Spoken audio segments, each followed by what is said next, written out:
Reviving origins is about care, it's about identifying potential and nurturing that potential back to life. Congo is such an outstanding origin because it is very close to the cradle of coffee. That's where coffee occurs naturally in nature, and the plant just wants to grow. If you go to Congo and you see the richness, the darkness of the soil and the green of the vegetation, you understand it all.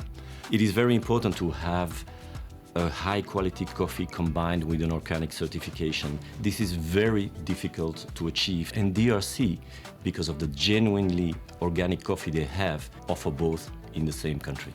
The Congo name carries a lot of history in the coffee world. So there's a lot of historical connotation to Congo as a region, as a producing country, and it has been, decades ago, very famous for its fruity notes, for its elegance, for its balanced acidity. Congo Organic is a very welcome addition to the Nespresso Professional portfolio. It is a unique coffee with a unique profile, sitting on its specific niche in our portfolio that is also organic, and it's just something very new, something for everyone. There are many things impacting the flavor of coffee, and the way you process that coffee inside that farm is really going to stir the coffee into a specific direction in terms of flavor.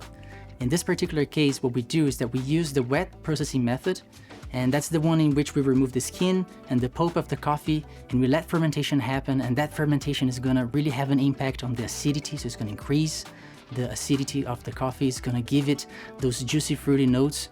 And we have to keep that in mind, and we have to preserve that potential when we're roasting that coffee. To me, what I really get from this coffee, just by smelling it, is the fruity side. There's already a hint of the acidity to come in the palate. I can see why it made this coffee so famous.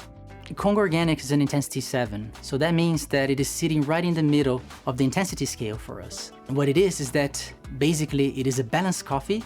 It's very sweet and fruity, but it does carry some intensity. My suggestion would be for our consumers to first try this coffee black. It can be drunk as an espresso or as a lungo. By drinking the coffee black and taking your time to look at it and to experiment with it, you can really understand what's going on in there. You can really see the different elements that you have inside the cup.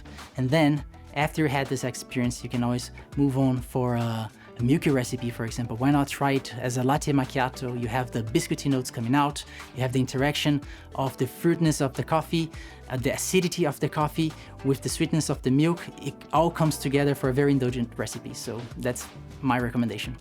I believe consumers can be very proud of being the very last link in the coffee value chain, because that allows our partners in hotels and restaurants and offices to be able to offer a coffee that not only has an outstanding sensorial profile, but also carries this incredible story of success.